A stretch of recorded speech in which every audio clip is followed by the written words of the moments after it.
వాక్యంలోనికి వెళ్దాం. దేవునికి స్తోత్రం, దేవుని నామానికి మహిమ కలుగునుగాక. ఈ మధ్యాహ్న వేళ మరొక్కసారి మీ అందరూ కూడా ప్రభువైన యేసుక్రీస్తు వారి ఘనమైన శ్రేష్టమైన నామంలో శుభాలు వందనాలు తెలియజేస్తున్నాను.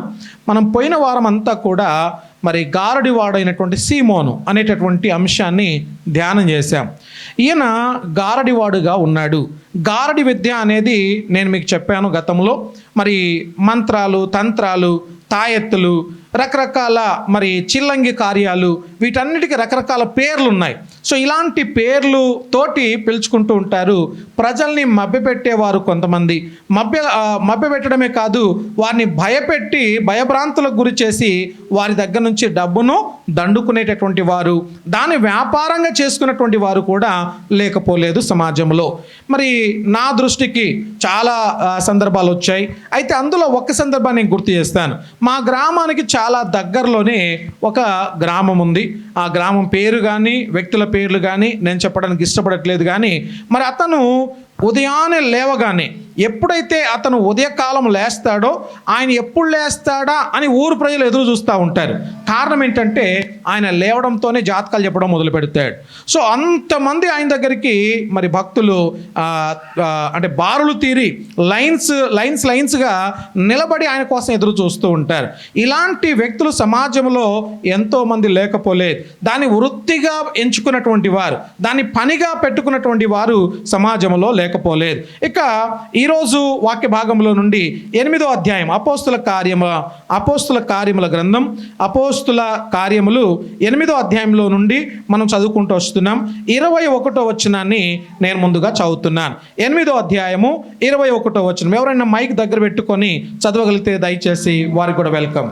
నీ హృదయము దేవుని ఎదుట సరి అయినది కాదు కనుక ఈ కార్యమందు నీకు పాలిపంపులు లేవు. చిన్న మాట ప్రార్థన చేసుకుందాం. తల వంచుదాం, కళ్ళు మూసుకుందాం. చిన్న మాట ప్రార్థన. అత్యంత కృపాభరితుడైన మా ప్రియా పరలోకపు తండ్రి, మీ నామానికి వెళ్ళలేని వందనాలు, స్తోత్రాలు చెల్లిస్తూ ఉన్నాం. ఈ మధ్యాహ్న వేళ మరొక్కసారి నీ పాద సన్నిధిలో కనిపిస్తూ నిన్ను ఆరాధిస్తూ, నిన్ను ఘనపరుస్తూ, నిన్ను మహింపరుస్తూ ఉన్నాం. మా దేవుడవుగా, రక్షకుడవుగా ఎన్నో మేలు చేశారు, ఎన్నో ఉపకారాలు చేశారు. వాటన్నిటి కొరకు వందనాలు, స్తోత్రాలు.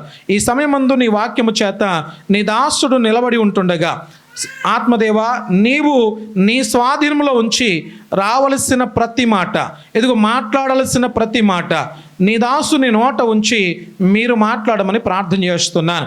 ఒక మనిషిగా మాట్లాడితే, ఒక వ్యక్తిగా నేను మాట్లాడితే అది ఎవరికి ప్రయోజనము కానే కాదు. కానీ ఇదిగో నీ మాటను నా నోట ఉంచడం ద్వారా ఆ హృదయపూర్వకమైనటువంటి మాట, జీవము కలిగినటువంటి మాట అనేక మందిని సరిచేసేదిగా, అనేక మందిని బలపరిచేదిగా, ధైర్యపరిచేదిగా ఉంటుంది. అటువంటి జీవము కలిగినటువంటి మాటల్ని నీ సేవకుని నోట ఉంచి నీవే మహిమ, ఘనత, ప్రభావాలు పొందమని నజరేయుడైన యేసయ్య నామములో మిక్కిలి వినయముతో అడిగి వేడుకుంటున్నాము తండ్రి, ఆమెన్. మరి గతంలో నా చిన్నతనంలోనే చదివాను. తర్వాత కొన్ని సంవత్సరాల తర్వాత కూడా నేను చాలా సందర్భాల్లో ఆ పుస్తకాన్ని నేను చదివాను. మీకు ఎక్కడైనా దొరికితే తప్పకుండా చదవండి. ఆ పుస్తకం పేరేంటంటే కారు చీకటిలో కాంతిరేఖలు. కారు చీకటిలో కాంతిరేఖలు. చాలా అద్భుతమైనటువంటి ఒక పుస్తకం. అందులో ఒక స్త్రీ మరి ఎంత ఘోరమైనటువంటి బ్లాక్ మ్యాజిక్ నేర్చుకున్నటువంటి ఆమె అంటే బ్లాక్ మ్యాజిక్ అంటే మంత్రాలు నేర్చుకున్నటువంటి ఆమె అంటే, ఆమెను పట్టుకోవడానికి వెళ్ళినటువంటి వాళ్ళకు ఆమె కనిపించకుండా దాదాపుగా ఓ 20-30 ఫీట్ల పైకి ఆమె గాలిలోనే అలా లేచిపోయేదంట. రాత్రుల్లో గనక కనిపించకుండా ఆమె చుట్టూ కూడా ఒకలాంటి పొగను ఆమె తయారు చేసుకునేది. ఈ బ్లాక్ మ్యాజిక్ తోటి ఎంతో దారుణమైనటువంటి జీవితం గడుపుతూ ఉండేది. అంత మాత్రమే కాదు, కానీ ఆ మంత్రాలు నేర్చుకుంటూనే మరి ఎంతోమంది రాజుల దగ్గర ఆమె పేరు ప్రఖ్యాతులు సంపాదించింది. కొంతమంది రాజుల దగ్గర ఈమె ఒక మరి వంపుడు గత్తెగా, లేకుంటే వారు ఇష్టపడి ఈమెను దగ్గర ఉంచుకోవడం ద్వారా ఒక సెకండ్ వైఫ్ లాగా ఈమెను ట్రీట్ చేసినటువంటి రాజులు కూడా లేకపోలేదు. ఇటువంటి ఈమె జీవితం ఒక తెరిచిన పుస్తకములాగా, ఎప్పుడైతే ఆమె వీధి గుండా నడుచుకుంటూ వెళ్తూ ఉంటుందో, వ్యభిచారి వెళ్తా ఉంది, ఒక వ్యభిచారి వెళ్తా ఉందని చెప్పేసి అనుకొని ఆమెను చాలా మంది హేళన చేశారు, చాలా మంది ఎక్కిరించారు, ఎంతో మంది ఆమెను చాలా నెగిటివ్గా మాట్లాడారు. ఇటువంటి ఒక స్త్రీ ఒకానొక సందర్భంలో యేసు ప్రభువారిని తెలుసుకుంది, యేసు ప్రభువారి ప్రేమను తెలుసుకుంది. ఆనాట నుండి మరి ఇక ఆమె బ్రతికే దినాలన్నీ కూడా, ఆమె బ్రతికి ఉన్నంత వరకు కూడా దేవుని మహిమ కొరకు బ్రతికింది. చాలా అద్భుతాలు, ఆశ్చర్యకార్యాలు దేవుడు తన ద్వారా జరిగించాడు. ఆమె స్టోరీ నేను చదివినప్పుడు నాకు చాలా ఇన్స్పిరేషన్గా అనిపించింది. అసలు నిజంగా ఇలాంటి వాళ్ళు కూడా సమాజంలో ఉంటారా? ఇంత ఘోరమైనటువంటి దుస్థితిలో ఉండి యేసు ప్రభుని నమ్మినటువంటి వారు కూడా ఉంటారా అని చెప్పేసి నాకు అనిపించింది. దయచేసి ఎక్కడైనా మీకు అలాంటి పుస్తకం దొరికితే, కారు చీకటిలో కాంతి రేఖలు, దాదాపుగా ఒక 7 నుంచి 10 పుస్తకాలు నా దగ్గర ఉండే. నాకు ఎవరికి ఇవ్వాలని ప్రేరేపణ అనిపించినా వాళ్ళకు ఆ పుస్తకం ఇచ్చి నేను పంపించాను. ఒక ఫ్రెండ్, నాకు తెలిసినటువంటి ఆమె చాలా వేదనలో ఉంది, మరి చాలా ఇబ్బందికరంగా ఉంది. ఆమె కూడా ఇదే పుస్తకం ఇచ్చి ఎంకరేజ్ చేశాను. అమ్మ, ఈ పుస్తకం మీరు చదవండి దయచేసి అని చెప్పేసి ఆ పుస్తకం తనకి ఇచ్చాను. ఎంతగా మరి ఆదరించబడింది అని చెప్పేసి అంటే, నేను చాలా మార్చుకున్నాను, చాలా తెలుసుకున్నాను అని చెప్పేసి ఆ సహోదరి కూడా నాతో మంచి సాక్ష్యం ఇచ్చారు. ప్రియులారా, ఇటువంటి మరి లోకములో ఎంతోమంది బ్లాక్ మ్యాజిక్ నేర్చుకున్నటువంటి వాళ్ళు కూడా యేసు ప్రభు ప్రేమను తెలుసుకున్న తర్వాత వారి జీవితాలు మార్చబడ్డాయి. వారందరూ యేసు ప్రభుని నమ్ముకొని ఈరోజు దేవుని సేవకులుగా కూడా బ్రతుకుతూ ఉన్నారు. అది చాలా గొప్ప విషయం. అయితే అటువంటి వారిలో మనకు బైబిల్లో కనబడుతున్నటువంటి ఈ గారడివాడైనటువంటి సీమోను, ఒక్కసారి మనం చదువుదాం. 8వ అధ్యాయము మరి 9వ వచనం నుంచి నేను చదువుతున్నాను. 9వ వచనం ఒకసారి చదువుదామా? ఎవరైనా ఒకరు చదవండి. 9. సీమోను ఒక మనుష్యుడు లోగడ పట్టణములో గారడి చేయుచు తానెవడో గొప్పవాడనని చెప్పుకొనుచు సమరయ జనులకు విభ్రాంతి పరుచుచుండెను. చాలండి. ఇక్కడ లోగడ అంటే వెనకట లేకుంటే ఒక జరిగిపోయినటువంటి కాలంలో ఒక వ్యక్తి ఉండేవాడు. అతని పేరు సీమోను. నేనేమని చెప్పాను పోయిన వారము? ఎంతమంది సీమోన్లు ఉన్నారని చెప్పాను బైబిల్లో? 9 మంది సీమోన్లు. వెరీ గుడ్ అమ్మా. 9 మెంబర్స్ ఉన్నారు ఇదే పేరు కలిగినటువంటి వారు. అందులో ఈ గారడి వాడైనటువంటి సీమోను స్టోరీ ఇంకా డిఫరెంట్గా కనబడుతూ ఉంది. ఈయన ఏమని చెప్పుకుంటున్నాడంట? అందరికంటే గొప్పవాణ్ణి నేనే. ఎవరైనా నేను గొప్పవానని చెప్పి చెప్పుకుంటారా? నేను గొప్పవానని చెప్పి చెప్పుకోవడానికి ఎవరైనా ఇష్టపడతారా? అంటే అది డాంభికం అవుతుంది. బయట చాలా గంభీరంగా, అంటే మేకపోతు గాంభీర్యాన్ని ప్రదర్శించినట్టుగా అవుతుంది. ఎందుకంటే నేను గొప్పవాణ్ణి అని చెప్తున్నారు అంటే లోపల చాలా డొల్లాతనం ఉంది అని చెప్పేసి అర్థం. అలాంటి వ్యక్తులు ఎప్పుడు కూడా గొప్పవాళ్ళు కాలేరు. కానీ ఈయనేమంటున్నాడు? నేను చాలా గొప్పవాణ్ణి, మీకు తెలుసా అని అందరినీ కూడా ఆశ్చర్యపరుస్తూ ఉన్నాడు, అందరినీ కూడా మభ్య పెడతా ఉన్నాడు. ఇటువంటి ఒక వ్యక్తి సీమోను. నెక్స్ట్ వచనాన్ని చదువుదాం. 10వ వచనములో చూడమ్మా త్వరగా. కొద్దివాడు మొదలుకొని గొప్పవారు వరకు మట్టుకు అందరూ దేవుని మహాశక్తి అనబడిన వాడు ఇతడే అని చెప్పుకొనుచు అతని లక్ష్య పెట్టిరి. అంటే వారి మనసులన్నీ కూడా ఈయన వైపు తిప్పారు. అరే ఈయన ఎంత గొప్పవాడు అని చెప్పి చెప్పుకుంటున్నాడు, అసలు ఏం చేస్తున్నాడు ఈయన అని చెప్పంటే మ్యాజిక్లు చేస్తా ఉన్నాడు, తర్వాత గాడి చేస్తా ఉన్నాడు, మనుషుల్ని మభ్య పెడతా ఉన్నాడు. వారందరూ కూడా విభ్రాంతి పొందుతూ ఉన్నారంట. విభ్రాంతి అంటే ఏంటి? ఆశ్చర్యం. అలా జరుగుతుందా, అలా జరిగిందా అని వాళ్ళు కళ్ళు అప్పగించుకొని నోరు వెళ్ళబెట్టి మరీ అతని వైపు చూస్తూ ఉన్నారు. అంటే ఇటువంటి ఒక గొప్ప వ్యక్తి అని చెప్పేసి చెప్పుకోవడమే కాదు, కొన్ని మ్యాజిక్లు చేయడం ద్వారా మనుషులందరూ కూడా వారి మనసులు ఇతని వైపు లగ్నం చేస్తూ ఉన్నారు. ఇటువంటి ఒక వ్యక్తులు ఈరోజు సమాజంలో కూడా లేకపోలేదు. సమాజంలో చాలామంది నేను చాలా గొప్పవాణ్ణి అని చెప్పి చెప్పుకుంటారు. నాకు సీఎం తెలుసు అంటారు, నాకు పిఎం తెలుసు అంటారు, లేకుంటే నాకు పోలీస్ అతను తెలుసు అంటారు, కొంతమంది పేర్లు కూడా చెప్తారు. అలాంటి పేర్లను బట్టి మనం మోసపరచబడకూడదు. కానీ మోసపరచబడే సందర్భాలు కూడా లేకపోలేదు. నేను బైబిల్ కాలేజ్కి వెళ్ళిన రోజుల్లో మరి సికింద్రాబాద్లో ఒక బైబిల్ కాలేజీలో చదువుతున్నాను. ఆ టైంలో నాతో పాటుగా బైబిల్ ట్రైనింగ్ చేయడానికి ఒక అబ్బాయి వచ్చాడు. ఈ అబ్బాయి ఎలాంటి వాడు అని చెప్పేసి అంటే మరి మా భాషలో మాట్లాడుతున్నాడు. ఆ తర్వాత మరి మా భాషలో మాట్లాడమే కాదు కానీ బైబిల్ బాగా తెలుసు అన్నట్టుగా ఇంగ్లీష్లో కూడా చాలా చక్కగా మాట్లాడుతున్నాడు. నేను చాలా ఇష్టపడ్డాను. అయ్యో వయసులో చిన్నవాడు, నాకు అప్పటికి మ్యారేజ్ అయింది, ఒక బాబు కూడా. అయితే ఇతని మాటల్ని చూసి నేను ఆశ్చర్యపడ్డాను. ఇతను ఎంత మంచి మాట్లాడుతున్నాడు అనుకొని అతనితో ఫ్రెండ్షిప్ చేశాను. ఫ్రెండ్షిప్ చేసిన చాలా తక్కువ టైంలోనే ఎంత మోసపరిచాడు అని చెప్పేసి అంటే, ఇదిగో అక్కడ ఒక చిన్న ఉద్యోగం ఉంది, నువ్వు పార్ట్ టైం చేసుకుంటూనే సేవ చేయొచ్చు, ఇలా చేయొచ్చు అలా చేయొచ్చు అని చెప్పేసి నాకు వాళ్ళు తెలుసు వీళ్ళు తెలుసు అని కొంతమంది ఫోటోలు చూపించాడు. ఆ ఫోటోలు చూపించడంతోనే నేను కూడా నమ్మేశాను, వీడు ఎంత గొప్పవాడు, బైబిల్ ట్రైనింగ్కి వచ్చాడంటే చాలా మంచివాడైతేనే బైబిల్ ట్రైనింగ్కి వస్తారు అనేది నా అభిప్రాయం. కానీ వాడు పుట్టడంతోనే అసలు పుట్టిన తర్వాత ఎక్కడో చెత్త కుండీలో దొరికాడంట. దొరికిన తర్వాత ఎవరో అటు రోడ్డుగా వెళ్తున్నటువంటి వారు ఈ అబ్బాయిని తీసుకొని వచ్చి పెంచుకున్నారు. పెంచుకున్నటువంటి ఇతను మరి పెరిగి పెద్దవాడైతున్న కొలది అంతా కూడా దుష్టుని ఆలోచన వచ్చేసింది.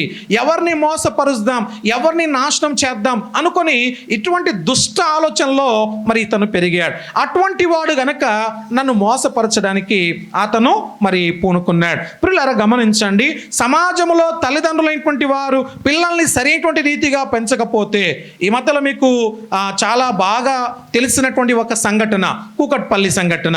కూకట్పల్లిలో మరి సహస్ర అన్నటువంటి ఒక చిన్న బేబీ 14 సంవత్సరాల అబ్బాయి మరి ఆమెను ఎంత ఘోరంగా దారుణంగా చంపేశాడో మీరు చూస్తున్నారు.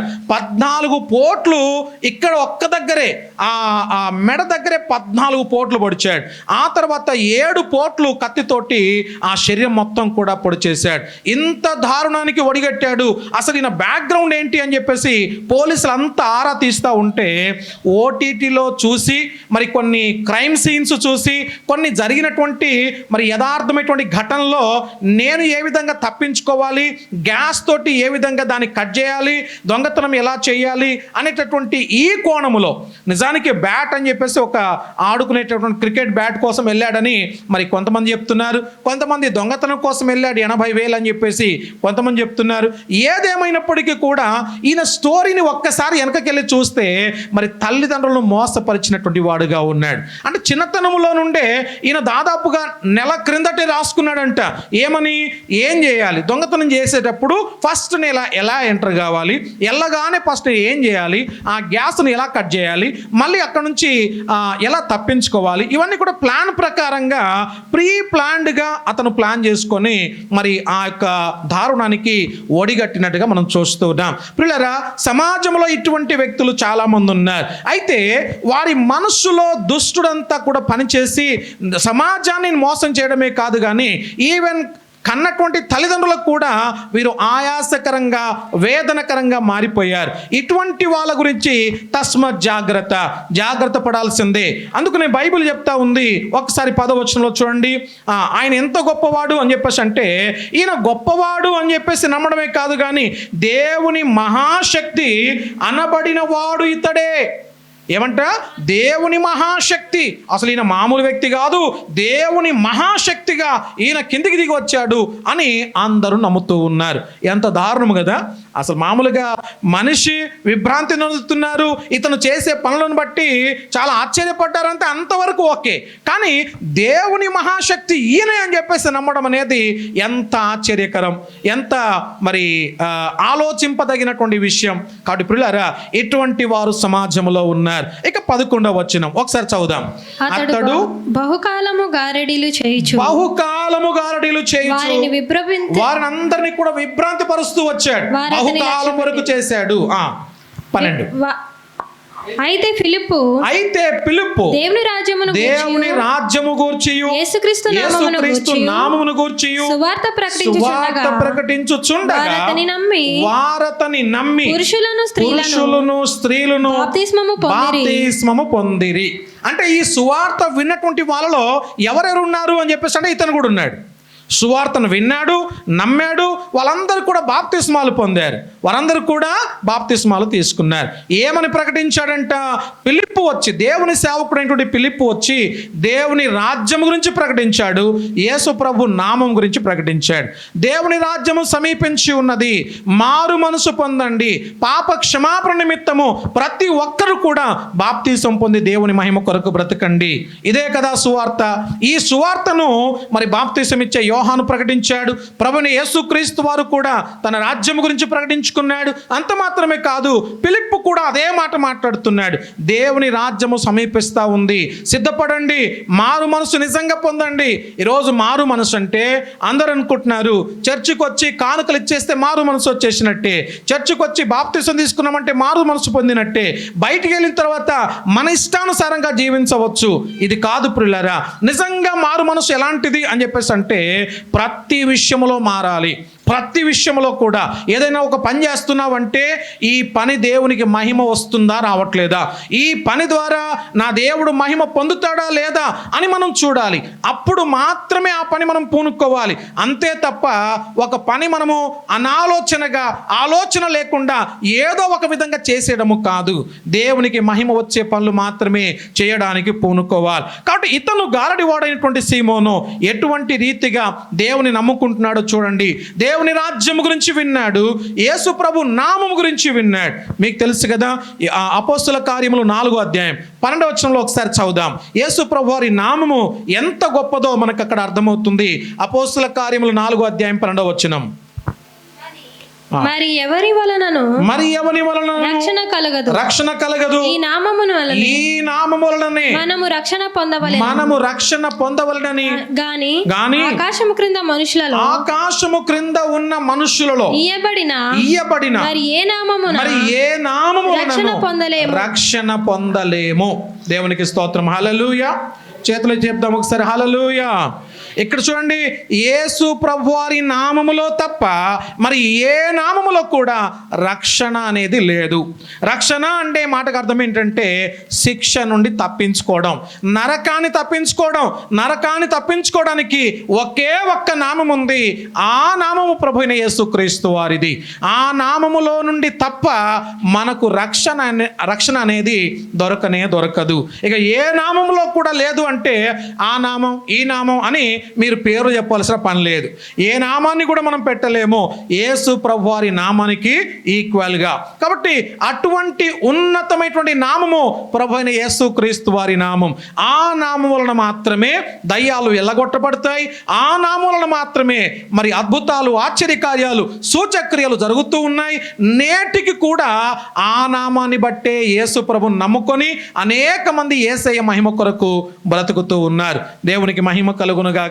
మరి మధ్యలో దేవుని సేవకులైనటువంటి మరి ప్రకాష్ గంటల మరి గొప్ప దైవజనుడు, చాలా ముక్కు సూటిగా దేవుని వాక్యాన్ని చెప్పేవాడు. మరి ఆయన మాట్లాడుతూ ఉంటే కొన్నిసార్లు సేవకులకు కూడా మంట కలుగుతుంది.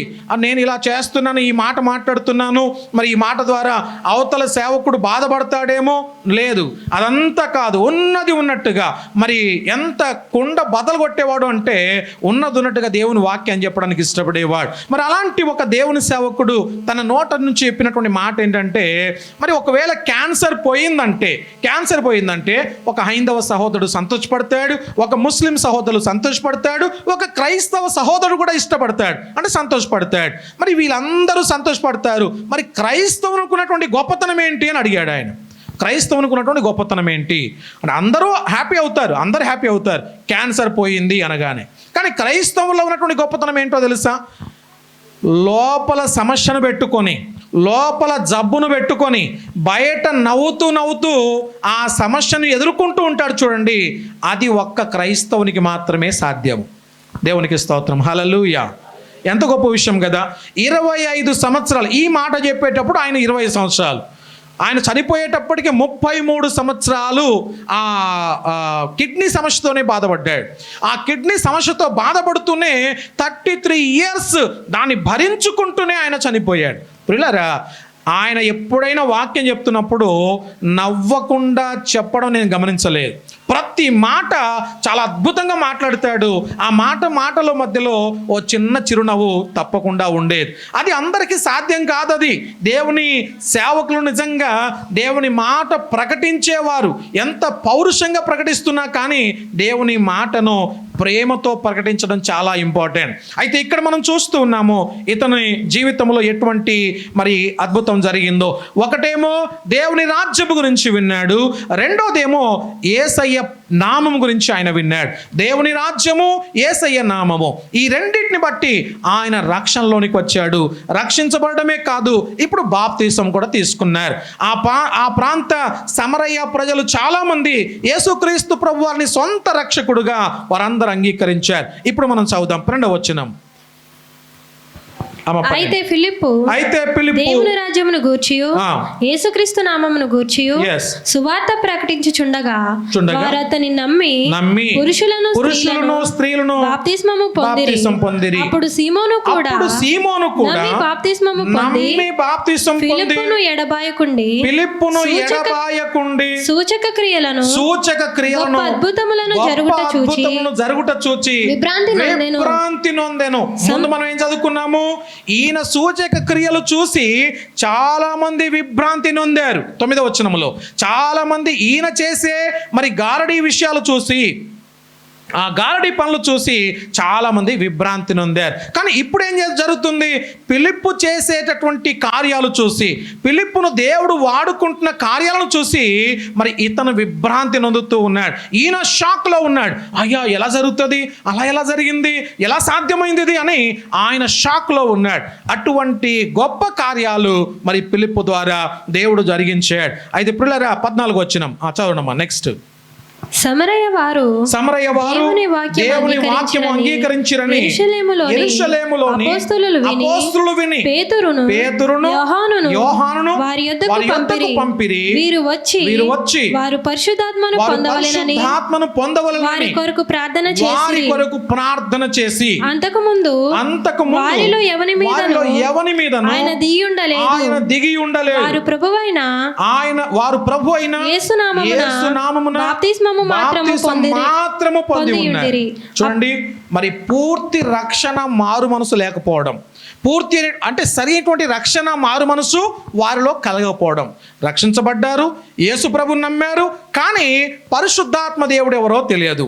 పరిశుద్ధాత్మ దేవునితో స్వాధీనపరచబడడం అంటే ఏంటో వారికి తెలియదు. పరిశుద్ధాత్మ దేవుని నింపుదల అంటే ఏంటో వారికి తెలియదు. అందుకనే వారందరూ కూడా వెనకబడినటువంటి ప్రజలుగా ఉన్నారు. పరిశుద్ధాత్మ దేవుడు ఏం చేయగలడు? ఒక మనిషిని స్వాధీనపరచగలడు.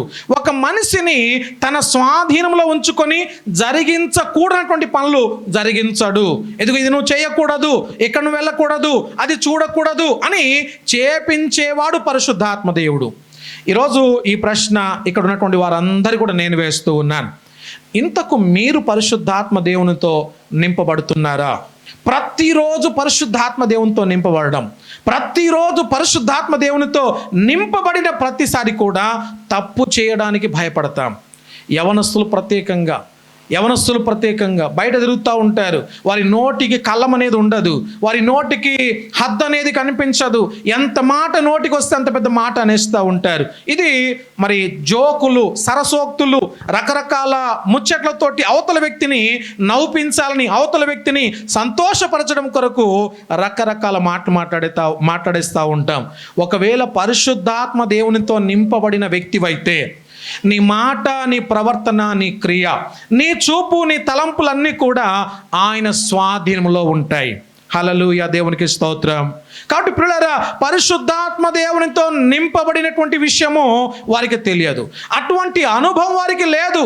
వారు బాప్తిసం పొందారు, ఎస్. బాప్తిసం తీసుకున్నారా, ఎస్. తిన్నారా, ఎస్. ఉన్నారా, ఎస్. అంతవరకు ఎస్. కానీ పరిశుద్ధాత్మ దేవుని నింపుదల వారికి తెలియదు. అందుకనే ఇప్పుడు వారి కోసం ప్రార్థన చేయడం మొదలుపెట్టారు. తర్వాత ఏం జరిగించండి ఒకసారి. అప్పుడు పేతురును యోహానును వారి మీద చేతులుంచగా వారు పరిశుద్ధాత్మను పొందిరి. అపోస్తలులు చేతులుంచుట వలన పరిశుద్ధాత్మ అనుగ్రహింపబడినని సీమోను చూచాడు. వారి ఎదుట ద్రవ్యము పెట్టి నేను ఎవని మీద చేతులుంచుదునో ఎవని మీద నేను చేతులుస్తాను వాడు పరిశుద్ధాత్మను పొందినట్లు ఈ అధికారం నాకు ఇవ్వడని అడిగాను. అధికారం నాకివ్వండి అడిగాను. ఇక్కడ చూడండి, ఇప్పుడు సీమోను ఏమని అడుగుతున్నాడంటే, అయ్యా మీరు ఎవరి మీద చేతులు ఉంచితే వాళ్ళు పరిశుద్ధాత్మతోటి నింపబడుతున్నారు, చక్కగా వారు దేవునిలో ఆనందపడుతున్నారు, సంతోషపడుతున్నారు, అన్ని భాషలు మాట్లాడుతున్నారు, స్వస్థతలు, అద్భుతాలు, ఆశ్చర్యకార్యాలు చూడగలుగుతున్నారు, చేస్తున్నారు. ఆ వరం నాకు కావాలి, ఆ వరం నాకు కావాలి, ఇస్తారా? అయితే వరం ఉత్తగిన ఇవ్వద్దు, కారణం లేకుండా ఇవ్వద్దు, నేను కొంత డబ్బు ఇస్తాను, ఈ వరానికి డబ్బు చెల్లిస్తాను, ఆ వరం నాకు ఇవ్వండి. ఇప్పుడు చెప్పండి, యేసు ప్రభుని నమ్మడం అంటే, యేసు ప్రభు దగ్గర నుంచి వచ్చే వరాన్ని పొందుకోవడం అంటే డబ్బులు చెల్లిస్తే వచ్చేది వరం కాదు. డబ్బులు ఇవ్వడం ద్వారా ఒకవేళ దేవుడు తన వరాన్ని మనకి ఇస్తాడు అనుకుంటే, కోట్ల రూపాయలు కలిగిన వ్యాపారస్తులు ఉన్నారు, వాళ్ళ కోట్లన్నీ తీసుకొచ్చి యేసయ్య ఎదుట ఉంచేస్తారు, వాళ్ళకి ఆటోమేటిక్గా ఆ వరం వచ్చేస్తుంది. కానీ డబ్బులతోటి వచ్చేది వరం కాదు. ఇప్పుడు నెక్స్ట్ ఆయన మాట్లాడుతున్న మాట ఒకసారి చూద్దాం. అందుకు పేతురు నీవు ద్రవ్యమిచ్చి దేవుని వరము సంపాదించుకుందునని తలంచుకొనిందున నీ వెండి నీతో కూడా నశించునుగాక. ఒక్క నిమిషం అక్కడ ఆగుదాం. నీ వెండి నీతో కూడా నశించిపోతుంది. ఈరోజు యేసుప్రభుని నమ్మిన తర్వాత కొంతమంది మాటలు మారిపోతాయి, వారి మాటలు పద్ధతులు మారుతాయి. ఇంతవరకు ఓకే, మంచి విధంగా మారితే ఓకే. కానీ రూపాయి కనిపించిన వెంటనే మనిషి మారిపోతే, వారి మాట తీరు మారిపోతే. నిన్న ఒక స్నేహితురాలు ఫోన్ చేశారు. ఆమె మాట చాలా అద్భుతంగా ఉంది, ఎందుకంటే డబ్బులు వచ్చాయని క్లియర్గా అర్థమవుతుంది. డబ్బు కొంత కనిపించేటప్పటికీ ఆమె మాట వేరే నెక్స్ట్ లెవెల్లో మాట్లాడుతుంది. అంతకుముందు డబ్బులు ఏమీ లేనప్పుడు, అయ్యా రెంట్ కట్టుకుంటాం కొంచెం ఇవ్వండి, అయ్యా ఇదిగో నాకు అక్కడ అవసరత ఉంది నాకు ఇవ్వండి అన్నవారు ఇప్పుడు ఏమంటున్నారో తెలుసా? పాస్టర్ని ఎందుకు పిలుస్తున్నావు? పాస్టర్ ఏమైనా వచ్చి డబ్బులు కట్టేటోడా? పాస్టర్ వచ్చి ఏమైనా డబ్బులు కట్టేటోడా? మనం చూసుకుంటాం. ఇప్పుడు వారి స్థాయి పెరిగింది, వారి లెవెల్ పెరిగింది, వారి మాట పద్ధతి కూడా మారిపోయింది. చూసారా? అంటే పిల్లరా, డబ్బులు ఉన్నప్పుడు ఒకలాగా, డబ్బులు లేనప్పుడు ఒకలాగా మాట్లాడడానికి వీలు లేదు. దేవుడు ఏ టైంలో ఇచ్చినా ఇవ్వకపోయినా ఆయనే దేవుడు, ఆయనే గొప్పవాడు, అంతే తప్ప ఉన్నప్పుడు ఒకలాంటి మాట, లేనప్పుడు ఒకలాంటి మాట మాట్లాడడానికి వీలు లేదు. ఇక తర్వాత నెక్స్ట్ వచనాన్ని మనం చదువుదాం. నీ హృదయము దేవుని ఎదుట సరి అయినది కాదు కనుక. ఇప్పుడు చూడండి, నీ హృదయము దేవుని ఎదుట సరిగ్గా లేకపోతే ఏమవుతుందంటే, కనుక ఈ కార్యమందు నీకు పాలు పంపులు లేవు కాబట్టి. చాలమ్మా, ఇక్కడ ఈ కార్యమందు నీకు పాలు పంపులు కావాలంటే నీ హృదయం సరిగ్గా ఉండాలి. సింపుల్ కదా? హృదయం సరిగ్గా లేకపోతే దేవుని కార్యాన్ని చూడలేవు. హృదయంలో కుళ్ళు, కుతంత్రాలు ఇవన్నీ పెట్టుకొని యేసుప్రభుని రాత్రి పగళ్ళు మనం జపం చేసినా, ప్రార్థనలు చేసినా, ఉపవాసాలు చేసినా, ఎంత చేసినా నీ సహోదరుని క్షమించడం నీ తెలియదు, నీ సహోదరుని ప్రేమించడం నీ తెలియదు. ఎవరైనా తప్పు చేస్తే నీవే చేసి ఉండొచ్చు, లేక అవతల వ్యక్తి చేసి ఉండొచ్చు. వారు ఒకవేళ చేసినంత కూడా మీరు గమనించకపోతే, అది క్షమించకపోతే మనం ఎలా క్రైస్తవులమవుతాం? మనం ఏ విధంగా మరి పరిశుద్ధాత్మతో నింపబడినటువంటి వ్యక్తులముగా మార్చబడతాం? అవతల వ్యక్తికి బుద్ధి లేదు, జ్ఞానం లేదు అనుకుందాం, కానీ నీకుంది కదా. ఒక రీజన్ చెప్తాను చూడండి.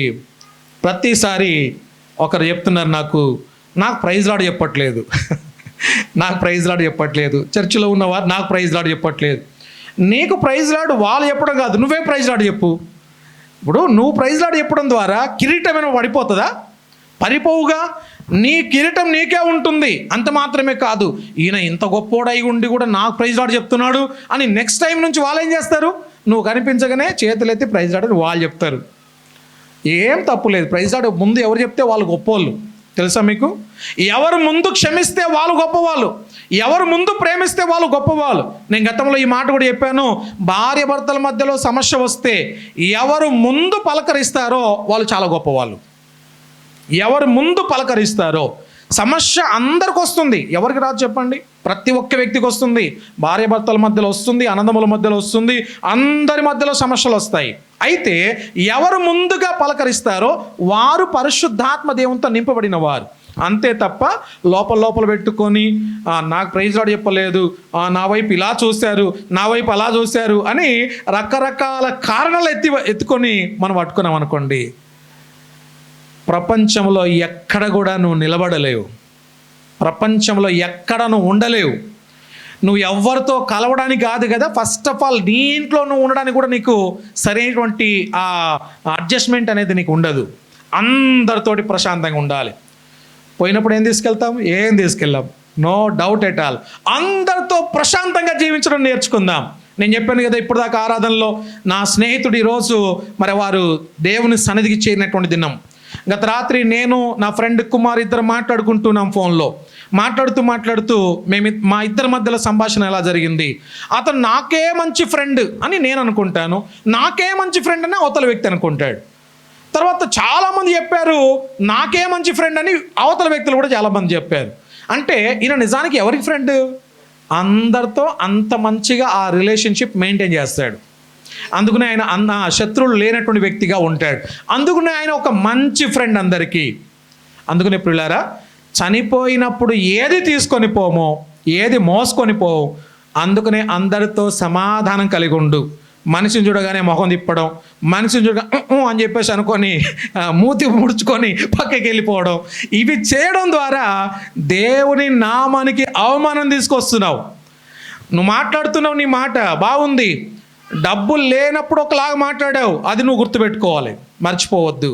ఇప్పుడు ఈరోజు ₹1 కనిపించిన వెంటనే మాట మారిందే. సేవకుడు వింటున్నాడని చెప్పేసి ఏమైనా చెప్పొచ్చు అనుకుంటే దానికి నువ్వు పొరపాటు చేస్తున్నట్టే. దేవునికి స్తోత్రం. నెక్స్ట్ మాట మనం విందాం. ఓకే, నెక్స్ట్ వచ్చినాం అమ్మా. కాబట్టి ఈ చెడుతనము మానుకొని మారు మనసు నంది ప్రభువును వేడుకొనుము. ఒకవేళ నీ హృదయాలోచన క్షమింపబడవచ్చు. అంటే నీ హృదయం సరిగ్గా లేదు గనక ఈ కార్యాన్ని నువ్వు చూడవన్నాడు. ఒకవేళ నువ్వు క్షమించబడాలి అంటే నీ హృదయాన్ని సరి చేసుకో అంటున్నాడు. నువ్వు దేవుని దగ్గర వేడుకో అంటున్నాడు. నువ్వు దేవుని దగ్గర వేడుకుంటావా, ప్రార్థిస్తావా, అయితే దేవుడు నీకు ఒక మంచి హృదయాన్ని ఇస్తాడు. అప్పుడు ఏం చేస్తావు తెలుసా? అందరినీ క్షమిస్తావు, అందరినీ ప్రేమిస్తావు, అందరినీ ఒకేలాగా చూస్తాం. ఒకరిని ఒకలాగా ఇంకొకరిని ఒకలాగా మనం చూడం.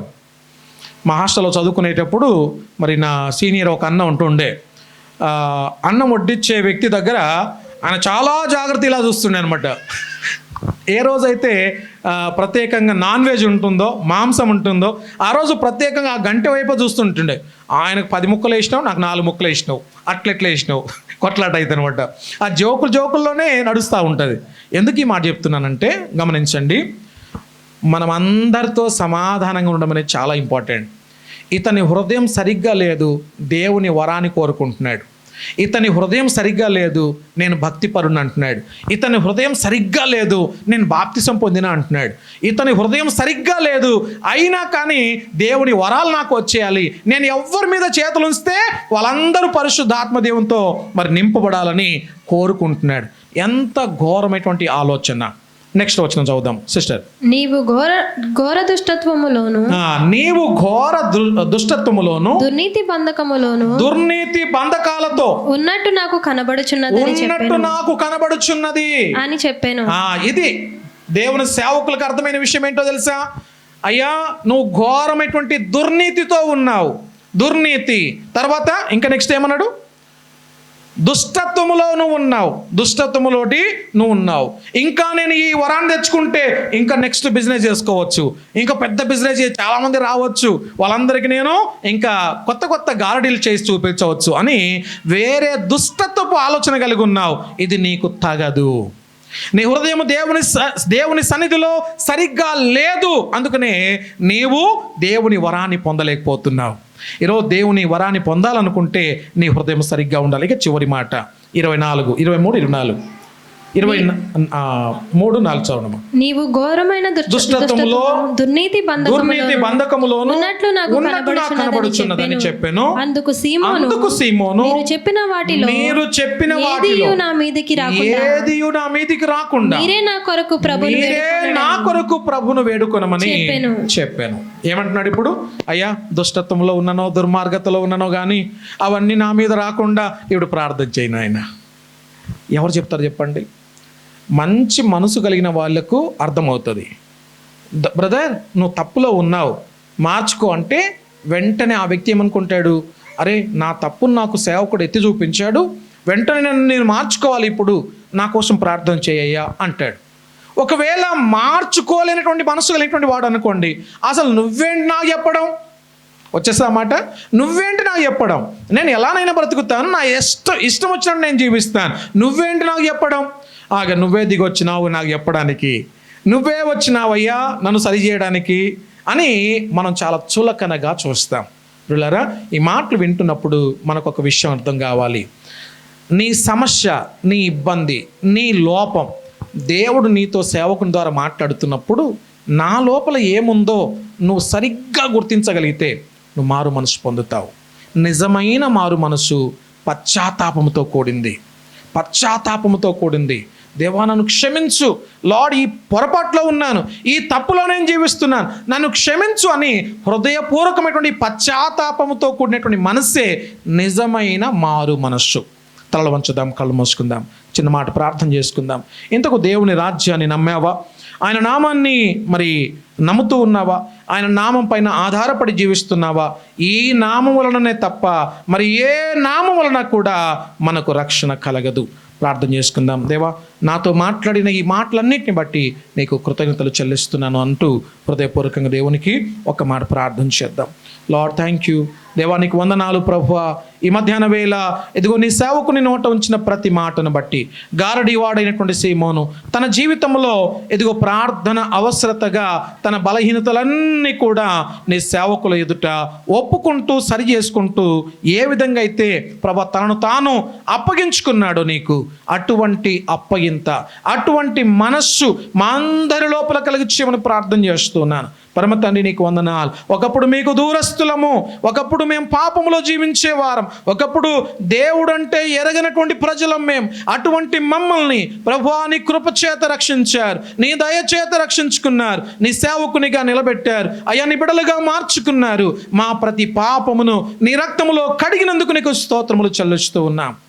ఈ శేష జీవితం అంతా నీ మహిమ కొరకు జీవించడానికి, నిన్ను ఘనపరిచే రీతిగా మమ్మల్ని మా కుటుంబాలను మలచమని, మా సంఘాన్ని అట్టి రీతిగా ఒక లోతైనటువంటి మారు మనస్సు, పశ్చాత్తాపంతో కూడినటువంటి మారు మనస్సు అనుభవము గుండా, పరిశుద్ధాత్మ దేవునితో నింపబడినటువంటి అనుభవము గుండా లోపలికి నడిపించమని, లోతుగా నడిపించమని, నజరేయుడు మా ప్రాణప్రియుడు మా కొరకు మరణించి తిరిగి లేచి త్వరలో రానయ్యున్నటువంటి యేసుక్రీస్తు వారి శ్రేష్టమైన నామములో మిక్కిలి వినయముతో అడిగి వేడుకుంటున్నాము తండ్రి. ఆమేన్.